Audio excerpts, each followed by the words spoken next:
Good morning, America. This is Professor Billy Mitchell coming to you from Las Vegas, Nevada.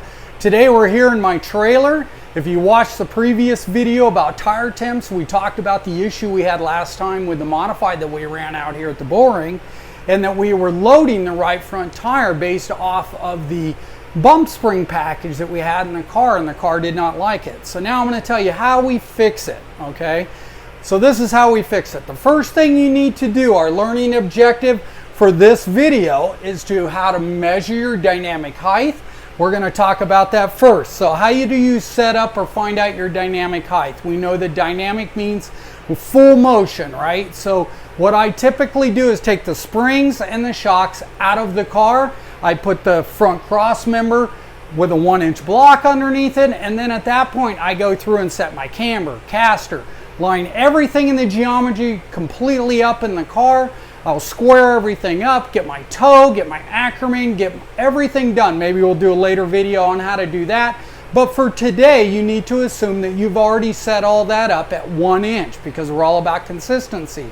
When the car comes down, as soon as you hit the brakes, we want that car to come down to that 1-inch reference mark, because we know the tires are going to flex at least a 1/2 inch to 3/4 of an inch. So it gives us anywhere from 1/8 of an inch, 3/4 of an inch to play with to get the car down low. The worst thing could ever happen is the car actually bind, or something on the suspension actually bind up, and then that puts load on that car. Or if you bottom out the chassis, it does just the opposite. The car's going to shake and shoot up the hill, pull off the track. Don't even waste your time. You need to raise the car up, okay?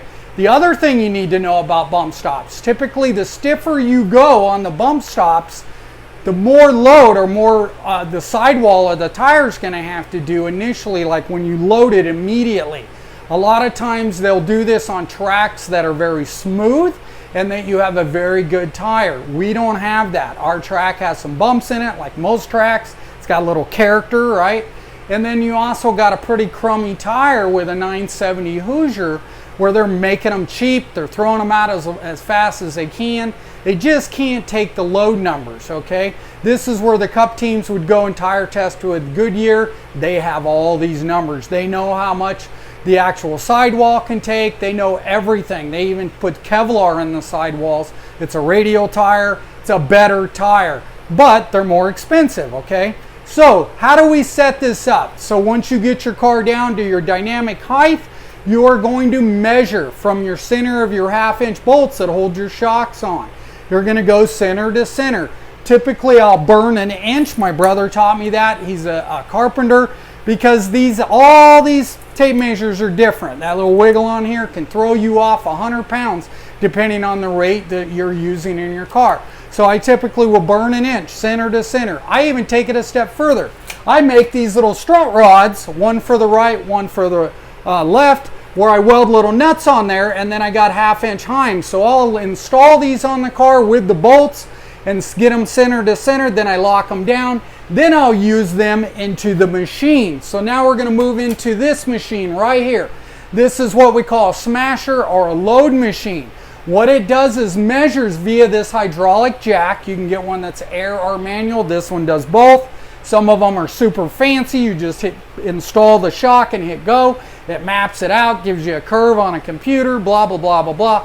I'm not that well funded, and to be honest with you, I like doing things manually. It shows consistency. It shows you if you're going to find a problem before you put it in the machine. So with that said, I've got the strut rod here installed on the machine for the right front. Our center to center measurement, we could write it down. It's about 14 3/4. So with that said, that's our reference point when the car's at 1 inch, or our dynamic height, right? When the car's moving. So we've got that installed. Now we're going to go ahead, and I've even installed a little collar here on the machine so I can lock it down. I've made a little mark here with a Sharpie right front, but I don't even trust that. I'll go ahead and put a collar here so that there's no screw up, okay? That's the bottom line. It's all about consistency and getting things done the first time, and over and over and over again, so you're consistent. So we got that set. Now we got everything set. Now we're going to go ahead and we're going to release this jack. we're going to pull our pins. Be very, very careful. You do not want load on the machine when you start messing with it. They don't call it a smasher machine for nothing.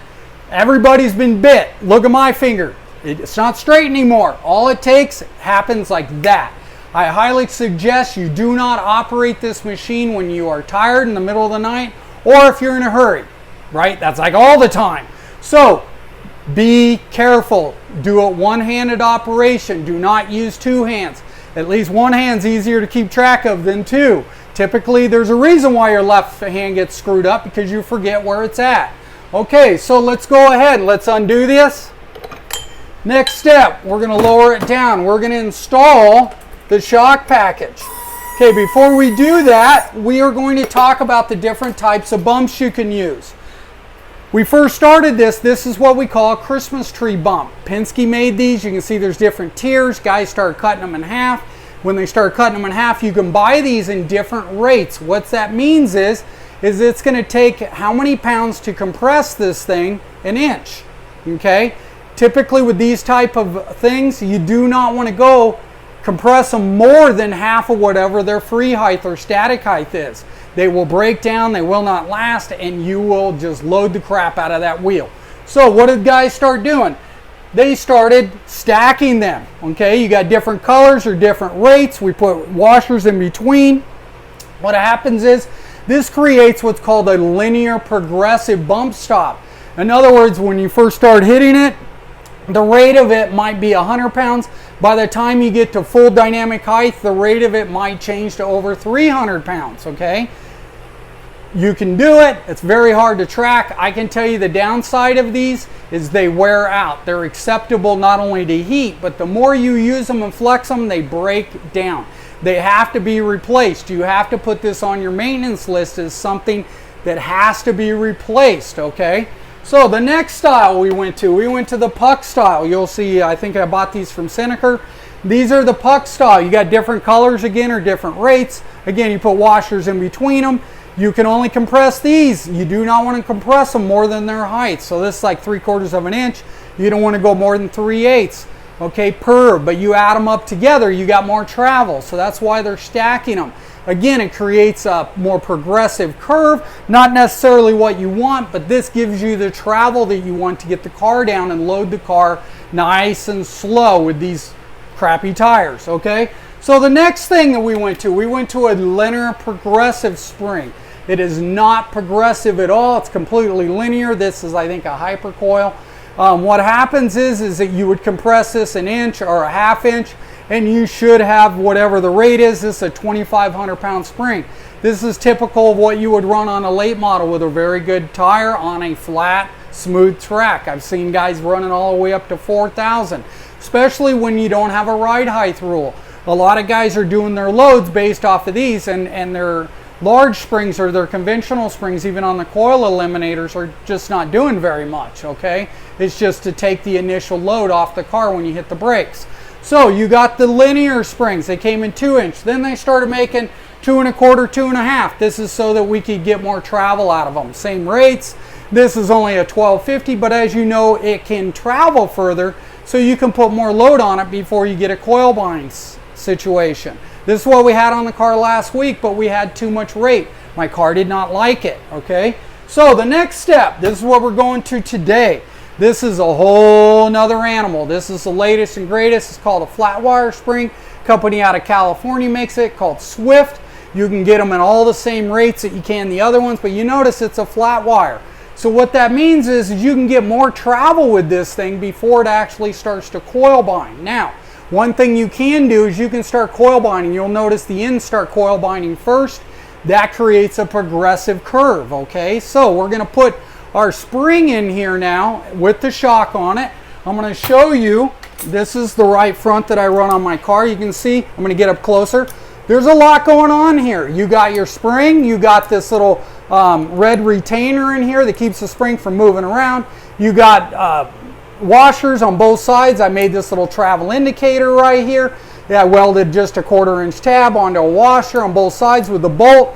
You have a little washer in there, a little rubber washer that goes up and down when the car goes up and down.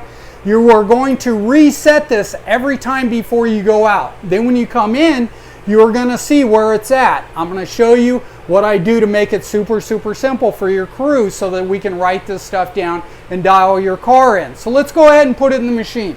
So we're going to put it in the machine first.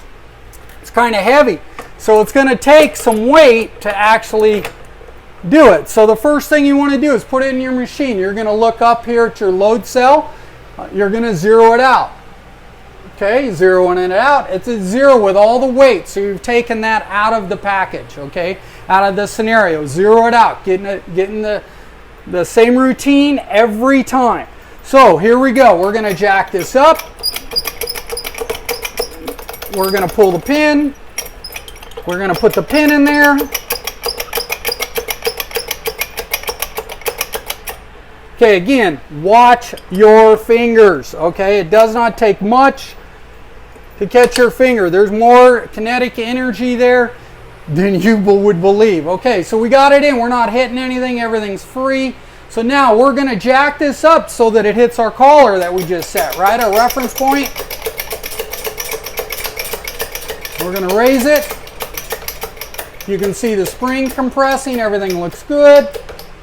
Okay, we're going to touch the collar right there. And we got 300 pounds on there.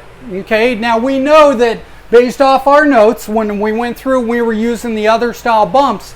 I rated that bump package, and it was literally about 200, 230 pounds to compress that package an inch. So we're going to duplicate that on this flat wire spring. You will see that we're almost a coil bind. You can see some movement through there. You can also see that we're about 280, okay? The last thing you're going to want to do, you're going to want to take the cap off of here with it fully compressed, and you are going to bleed. I've already done it. Bleed the nitrogen out of here.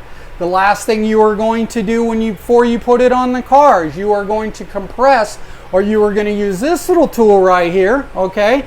This is for inflating your nitrogen. You never want to use oxygen in shocks. You use nitrogen. Again, we talked about that yesterday. Nitrogen does not expand as much. It doesn't have moisture in it. It's dried. You put it in your shocks. It's more consistent. You're going to air it up to what your shock manufacturer, Steve Teets, built these. The guy who built the chassis, he likes 65 pounds. So you would, again, tighten this on there, screw this in. That compresses the Schrader valve. Then you would use this knob to pressure it up to 65, lock that down, release the Schrader valve or close it, then you would take it off the shock. Okay, super simple. But you want to do this with the shock fully extended, not compressed in any ways, because there's a little piston in there. It's going to give you some false readings. So always do it with the shock fully extended. Okay, very important. All right, so with that said, that's the right front. Those are numbers. I'm telling you what's going on in the car. We have, full dynamic travel. We have a 200 rate flat wire spring. It's not binding up. It's pretty darn close. Okay, and that, I think we got maybe another 1/8 of an inch before it coil binds, which, to be honest with you, on the right front would be a big issue, but I don't think we're ever going to run into that. And then the other thing is we got it up. It's kind of equalized now to about 280. I'm looking at my notes here. It's perfect. It's really close. It's going to be perfect. All right, so this is our starting point with the chassis. We're going to do the same thing with the other side, except that we're going to put the other stick in. We're going to adjust it. You can see where I've already made the mark.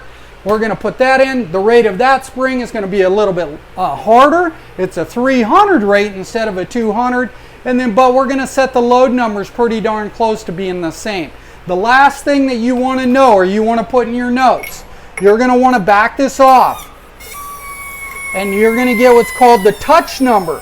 The touch number is where your shock starts to hit the spring.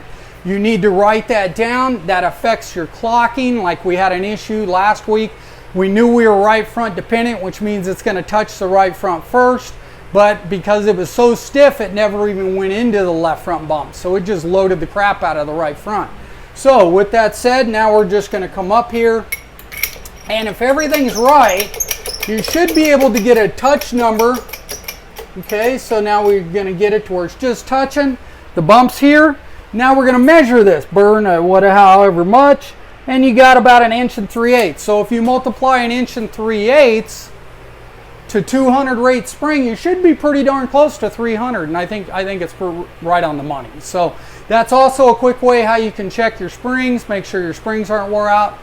These springs aren't going to wear out. Okay, so anyways, that's how you do the right front corner. We're going to go back and do the left front corner the same way. We're just going to increase.